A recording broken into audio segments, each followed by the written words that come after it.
आप सबका मेरे चैनल में हार्दिक अभिनंदन करता हूँ। व्यूअर्स, आज की ये वार्ता कर्मों पर आधारित है।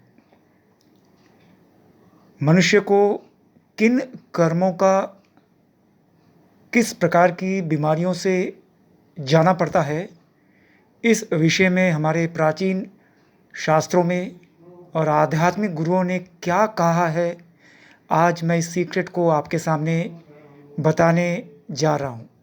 ध्यान से सुनिएगा आखिर तक।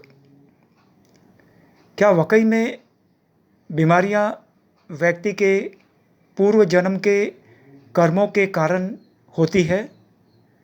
बिना किसी झिझक के आध्यात्मिक दृष्टिकोण से मैं ये कहूँगा, बिल्कुल आपके कर्मों के अनुसार आपका शरीर पीड़ित होता है।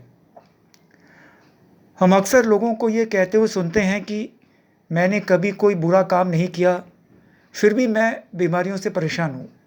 ऐसा मेरे साथ क्यों हो रहा है? क्या भगवान मेरे लिए इतना कठोर और निर्दयी क्यों है? पहली बात तो हमें ये समझ लेना चाहिए कि हमारे कार्यों और भगवान का कोई संबंध नहीं है।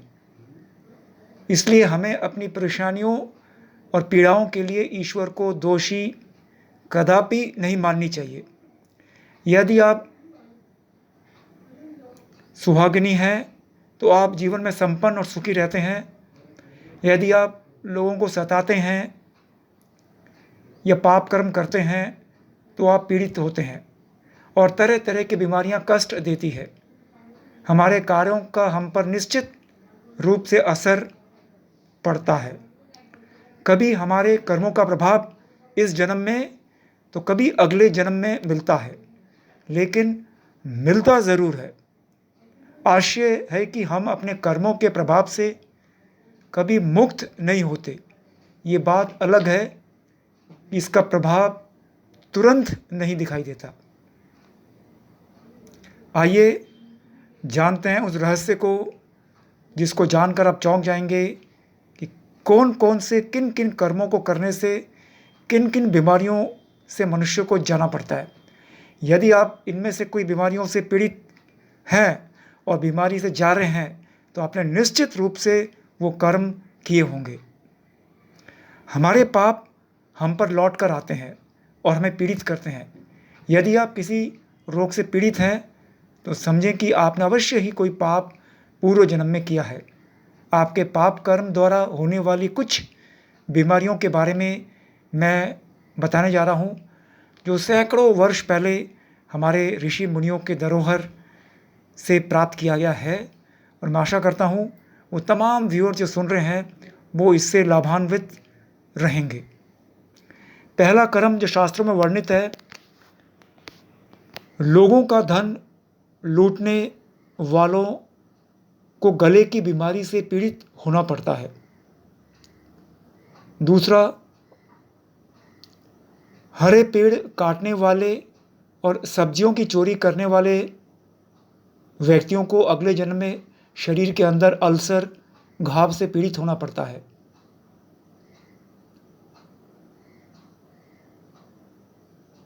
अगला, पढ़े लिखे ज्ञानीजन के प्रति दुर्भावना से काम करने वाले व्यक्ति को हमेशा सिर दर्द की शिकायत रहेगी। चौथा, झूठे और धोखेबाजी करने वाले लोगों को उल्टी की बीमारी हमेशा लगी रहेगी। पांचवा, गरीब लोगों का धन चुराने वाले लोगों को कफ और खांसी से हमेशा कष्ट प्राप्त होगा।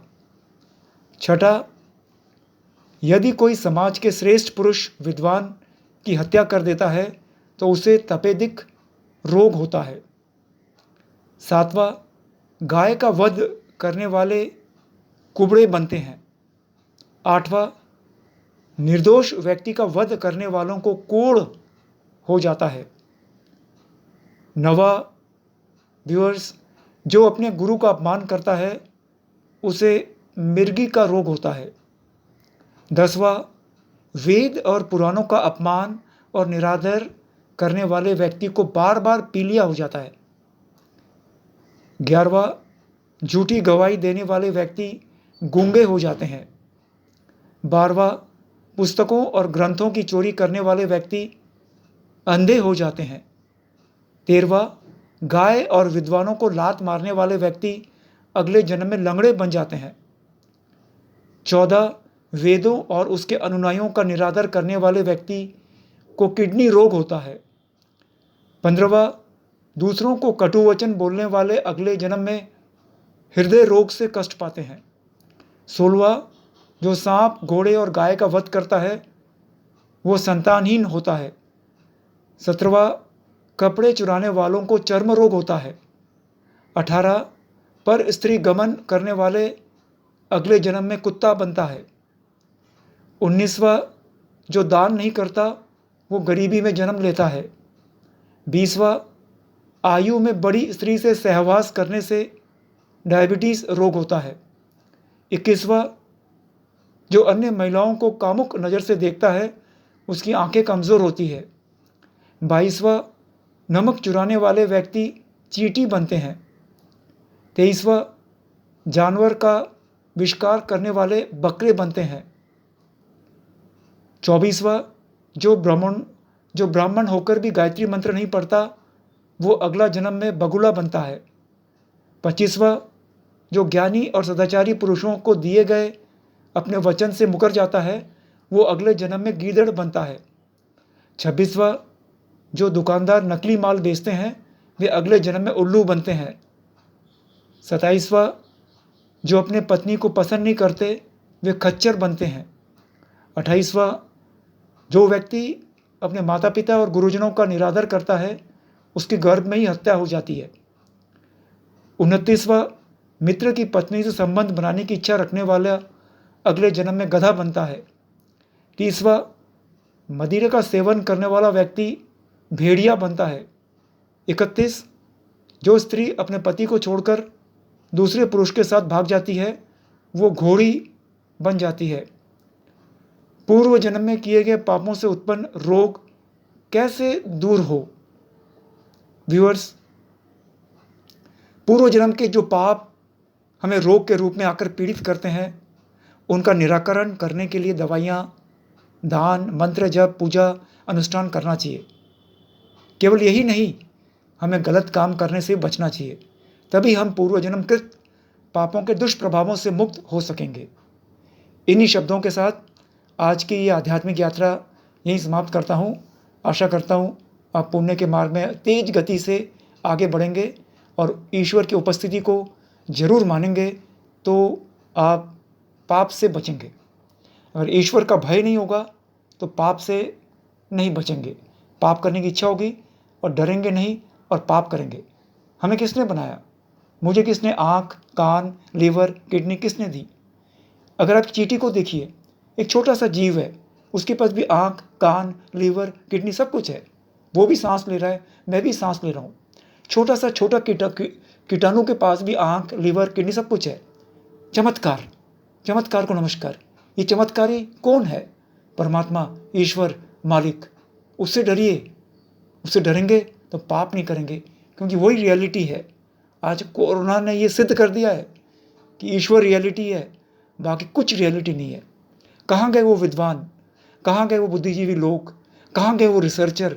कहाँ गई आपकी दवाइयाँ? क्यों नहीं पहले से रोक पाई?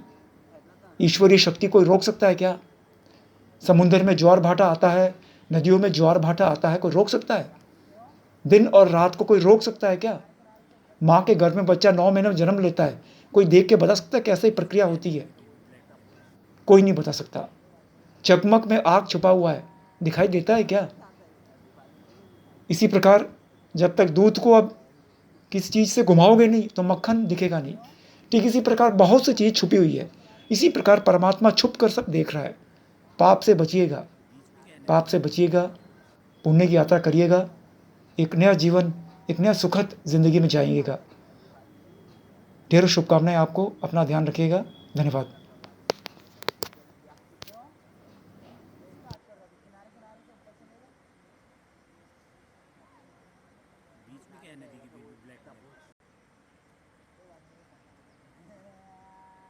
तैरना तो हमें भी आता ही है, ऐसी बात नहीं है, मगर इस पानी में तैरने